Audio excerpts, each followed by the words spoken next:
My ex-wife abandoned me and our kids to be with her affair partner. Now she wants to come back after her life fell apart, but I refused. I, 38M, never thought I'd be sharing my story on Reddit these past few years, and I need to get this off my chest. 5 years ago, I had what I thought was the perfect life. I was married to Sarah, 36F, my high school sweetheart, and we had 2 beautiful children, Emma, 10F, and Liam, 8M. We lived in a cozy suburban home, had stable jobs, and were surrounded by a great community of friends and family. I worked as a software engineer, and Sarah was a marketing executive at a local firm. Life was good, or so I thought. It all came crashing down on a rainy Tuesday evening in October. I remember it vividly because it was the day before Emma's 11th birthday. I had just picked up the kids from their after-school activities and was preparing dinner when I got a text from Sarah, "We need to talk. I'll be home late." My stomach churned. Sarah had been distant lately, working longer hours and spending more time on her phone. I brushed it off as stress from her recent promotion, but deep down, I knew something was off. When Sarah finally came home around 9 p.m., the kids were already in bed. She walked into the kitchen, her eyes red and puffy. Without preamble, she said the words that would shatter our family, "I'm leaving you, Jake. I've fallen in love with someone else." I felt like I'd been punched in the gut. The room started spinning, and I gripped the kitchen counter to steady myself. "What? Who? How long?" I stammered, my mind reeling. Sarah's face crumpled. "It's Mark from work. We've been seeing each other for 6 months. I'm so sorry, Jake, but I can't do this anymore. I'm moving out tomorrow." I couldn't believe what I was hearing. Mark was her colleague, a smooth-talking marketing director I'd met at a few company parties. He was divorced, no kids, and known for his lavish lifestyle. I'd always thought he was a bit of a jerk, but I never imagined he'd destroy my family. "What about the kids?" I asked, my voice barely above a whisper. Sarah looked away. I think it's best if they stay with you for now. I need some time to figure things out." I was stunned. Not only was she leaving me, but she was also abandoning our children? "You can't be serious," I said, my shock turning to anger. "You're just going to walk out on them? On Emma's birthday?" Sarah's eyes filled with tears. "I know it's terrible timing, but I can't live a lie anymore. I'll explain everything to them tomorrow." The next morning was a nightmare. Sarah packed her bags while I tried to keep the kids distracted. Emma was excited about her birthday, chattering about the party we had planned for the weekend. My heart broke knowing how her world was about to be turned upside down. When Sarah finally sat the kids down to tell them, it was worse than I could have imagined. Emma's face crumpled, and she ran to her room, slamming the door. Liam just sat there, silent tears streaming down his face. I wanted to comfort them, but I was barely holding it together myself. As Sarah walked out the door, suitcase in hand, she turned to me and said, "I'll call in a few days to check on the kids." And just like that, she was gone. The next few weeks were a blur. I had to cancel Emma's birthday party, explain to family and friends what had happened, and try to keep some semblance of normalcy for the kids.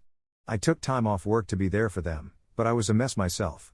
I couldn't eat, couldn't sleep, and spent most nights staring at the ceiling, wondering how I'd missed the signs. Sarah called a few times to talk to the kids, but the conversations were brief and awkward. Emma refused to speak to her most of the time, and Liam would just give one-word answers. It broke my heart to see my children in so much pain. As the weeks turned into months, we slowly started to adjust to our new reality. I threw myself into being the best single dad I could be. I learned to braid Emma's hair for school, became a pro at making Liam's favorite dinosaur-shaped sandwiches, and somehow managed to juggle work, household chores, and the kids' activities. My parents and Sarah's parents were a godsend during this time. They helped with childcare, cooked meals, and provided emotional support. Sarah's mom, Linda, was especially devastated by her daughter's actions. She told me, "Jake, you're still family to us. We're here for you and the kids, no matter what." As for Sarah, she seemed to be living her best life with Mark. Through mutual friends and social media, before I blocked her, I saw glimpses of their new life together. Exotic vacations, fancy restaurants, and glitzy parties.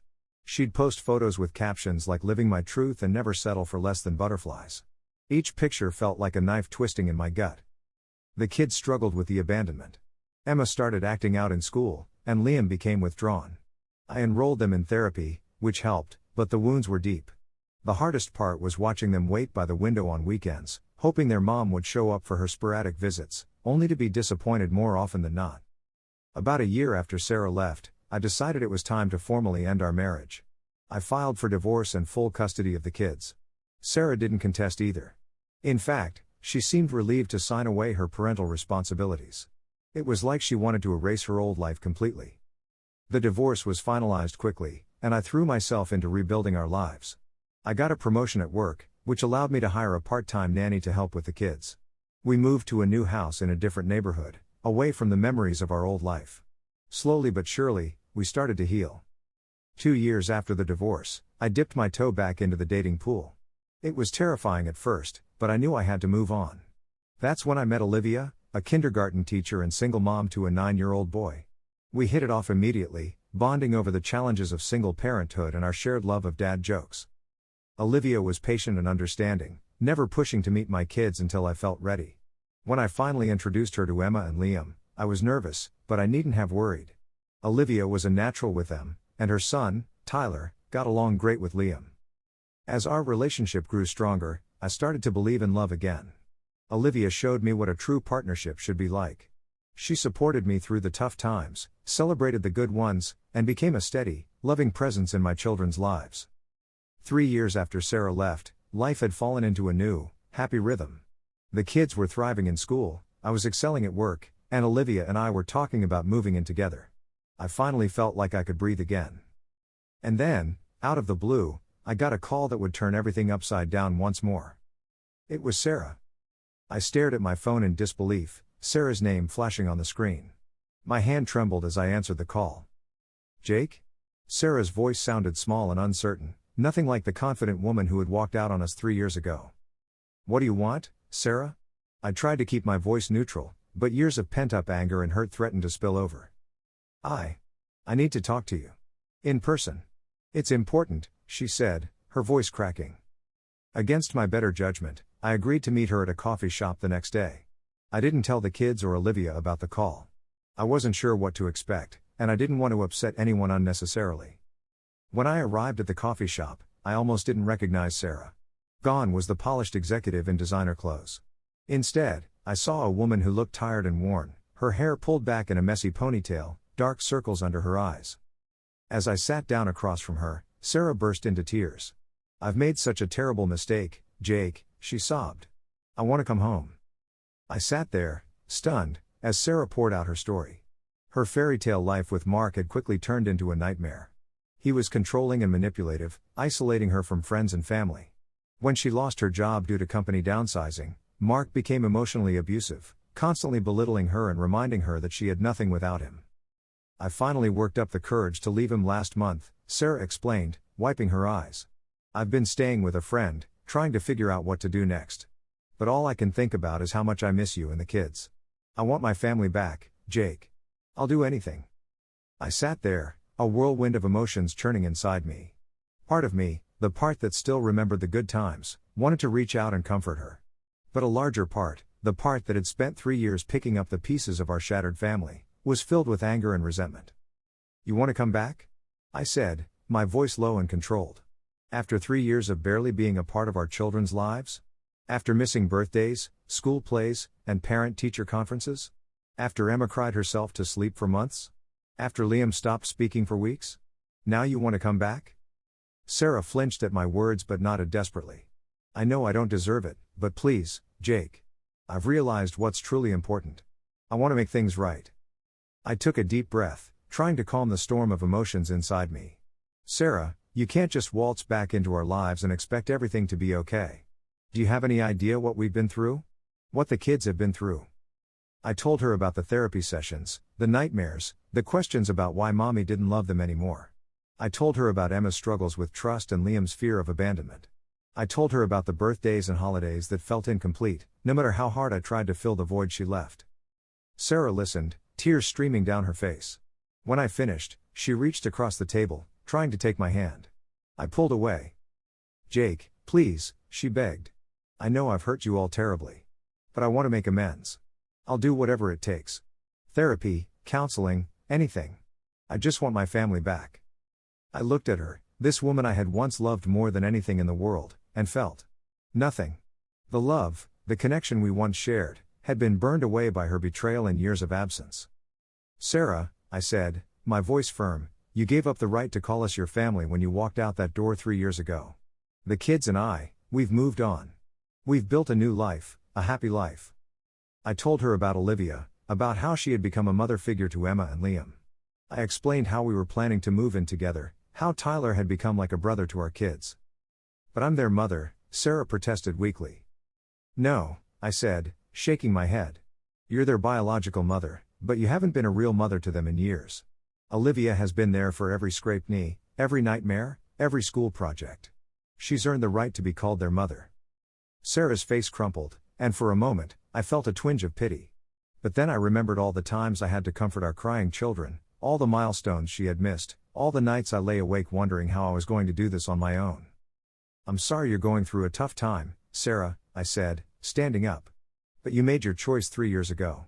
You chose Mark over your family. Now you have to live with that decision. Please, Jake, Sarah pleaded, grabbing my arm. At least let me see the kids. They must miss me. I gently removed her hand. They've been doing really well, Sarah. Bringing you back into their lives now would only confuse and hurt them. If they want to see you when they're older, that'll be their choice. But for now, I think it's best if you stay away. As I turned to leave, Sarah called out, her voice breaking, I still love you, Jake. I always have. I paused at the door and looked back at her. Goodbye, Sarah, I said quietly, and walked out of the coffee shop. As I drove home, a weight I hadn't even realized I was carrying lifted from my shoulders.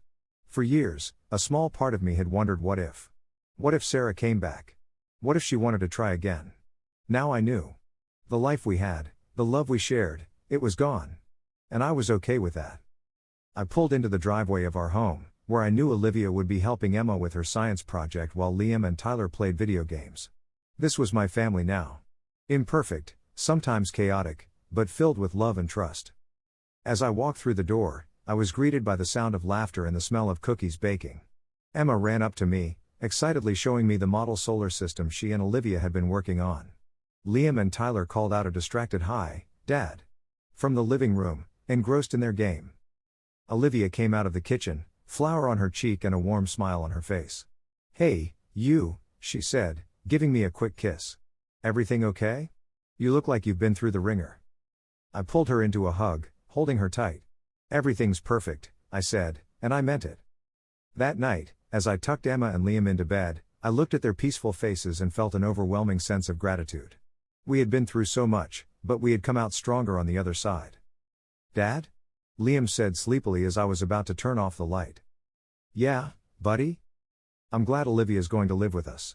She makes really good cookies. I chuckled. That she does, kiddo. And she makes you smile a lot, Emma chimed in. We like that. I felt my heart swell with love for these amazing kids. I'm glad you like her. I like her a lot too. As I closed their bedroom door, I sent a silent thanks to whatever twist of fate had brought Olivia into our lives. Sarah's departure had left a wound, but Olivia's love had healed it, making us whole again in ways we never expected. The next morning, I woke up early and made a decision. I went to my home office and dug out a small velvet box from the back of my desk drawer. Inside was a ring I had bought months ago but hadn't found the courage to use. As Olivia came downstairs, yawning and reaching for the coffee pot, I knew it was time. Our life together wasn't a fairy tale. It was real, with its ups and downs, challenges and joys. But it was ours, built on trust, respect, and genuine love. Liv, I said, my heart pounding. There's something I want to ask you. Olivia's eyes widened as I got down on one knee, presenting the ring. Will you marry me? I asked, my voice full of hope and love. Tears welled up in her eyes as she nodded enthusiastically. Yes, of course, she exclaimed, pulling me into a tight embrace. Our joyous moment was interrupted by excited squeals. Emma and Liam had been watching from the stairs, and they rushed down to join our hug, creating a tearful, laughing family embrace. As we celebrated our engagement, I realized how far we'd come. The pain of Sarah's abandonment had transformed into something beautiful, a stronger, more resilient family built on mutual love and trust. Over the next few months, we planned our wedding, moved in together, and began the process for Olivia to adopt Emma and Liam. It wasn't always smooth sailing, blending families never is, but we faced each challenge together. Sarah tried to contact us a few more times, but I remained firm in my decision. The kids, now teenagers, showed little interest in reconnecting with her. They had found stability and maternal love with Olivia, and that was what mattered most. On our wedding day, surrounded by our children, family, and friends, I looked at Olivia and felt a profound sense of gratitude. Life had thrown us both curveballs, but somehow, those twists of fate had brought us together, creating a family stronger than I ever thought possible. As we said our vows, I silently renewed another promise: to always put our family first, to cherish the love we'd found, and to never take for granted the beautiful life we'd built together. In the end, what started as a story of heartbreak and abandonment became a testament to resilience, healing, and the power of choosing love every single day.